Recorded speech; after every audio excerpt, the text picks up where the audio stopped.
Biden se ha convertido en una parodia ambulante. Y es que el primer mandatario de la potencia del norte no solo toma decisiones controvertidas y erráticas, también enfrenta momentos en los que su mente se apaga literalmente y deja mucho que desear, pues eso no es lo que se espera de uno de los principales actores políticos mundiales, y mucho menos en situaciones bélicas delicadas. Una cadena de televisión de Arabia Saudita ha representado, tal como una obra de teatro, dos momentos en los que Joe Biden se queda dormido en una alocución, mientras trata temas de relevancia mundial, y como Kamala Harris intentando que el mandatario mantenga una línea de pensamiento coherente, algo que últimamente le cuesta. Esto ha hecho explotar las redes sociales a favor del sketch que ya tiene más de 7 millones de visitas en Twitter. And history will also judge Joe Biden, how he led Ukraine down the war path, how his failed diplomacy gave Russia the advantage. Do you remember what Biden said after taking office? America is back, he said. Diplomacy is back. Back to where exactly? Let me show you. Joe Biden's immediate priority is to stabilize oil prices, to make West Asian countries pump more oil. Just one problem. He cannot get through to them. And I mean literally. According to US media reports, the leaders of Saudi Arabia and the UAE are not answering Biden's calls. When did that happen? We don't have a specific date, but reports say in the last few weeks, the White House tried to arrange two calls, one with Saudi Crown Prince Mohammed bin Salman, the second with the UAE Sheikh Mohammed bin Zayed Al Nahyan. Both men, the Saudi and the Emirati, refused to take the call. But do you know what's even more humiliating? Both of these leaders spoke to Vladimir Putin. What does the snub reveal? A trust deficit. Both Saudi Arabia and the UAE are key U.S. defense partners. They depend on American weapons. They depend on American leadership. And Biden has failed to give both. He cut off military support for the war in Yemen. He declassified documents linked to the Khashoggi murder. Maybe the intentions were good, but the fact is, actions have consequences. You cannot alienate leaders and then count on their support. If you do, they will not pick up your call. Joe Biden should know this.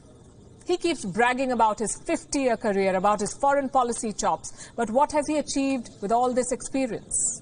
He could not even unite the West. Each country was saying something different. Biden said Nord Stream 2 would be cancelled. Germany refused to comment. Biden said he was open to cutting Russia off from SWIFT. Europe was not. And now Biden says he's banning Russian oil and gas.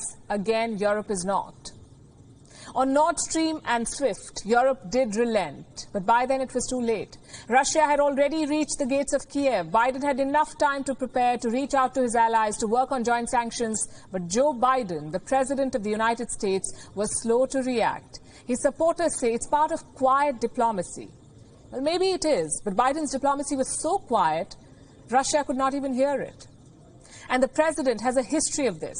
On most foreign policy issues, Joe Biden has been wrong. We made a list for you today. In 1991, he opposed the war against Iraq. As it turned out, it was a resounding military and diplomatic success. In 2003, he supported the invasion of Iraq.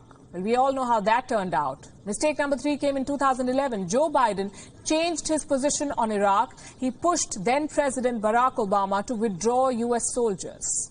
And what happened next? Sectarian violence, more meddling from Iran, and finally the emergence of ISIS. Mistake number 4, Biden said the collapse of Afghanistan's civilian government was not, quote-unquote, inevitable.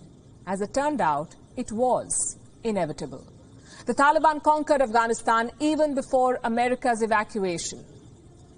Take any foreign policy decision, chances are Joe Biden chose the wrong side. I'll give you another example. This is from 1997, when Biden was a senator. He was responding to a simple question. If NATO expands eastward, would Russia move closer to China? Listen to his reply. They talked about they don't want this NATO expansion. They know it's not in their security interest and on, and said, well, and if you do that, we may have to look to China. And I couldn't help using the colloquial expression from my state by saying to Zaganoff, lots of luck in your senior year. Good luck. And if that doesn't work, try Iran. Condescending, ignorant, and most importantly, wrong.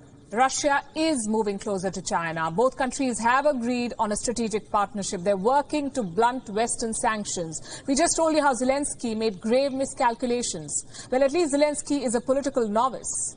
What excuse does Biden have? He failed to foresee two major political realities of today: Russia's opposition to NATO expansion and the rise of China. As president, those mistakes still haunt him. Just think about it. The whole world knows who the aggressor is. The whole world sympathizes with Ukraine, at least privately. Yet Joe Biden has failed to create a global coalition. The unity that he keeps harping on, he keeps talking about, is at best Western unity, and that too is cracking. What about his West Asian allies? What about the Indo-Pacific? They're still not on board. The truth is, Europe would have reacted furiously no matter what. After all, this war is in their backyard. The question is, what has America brought to the table? Until now, nothing. 1 year into his presidency, Joe Biden has single-handedly bungled Pax Americana. WION is now available in your country. Download the app now and get all the news on the move.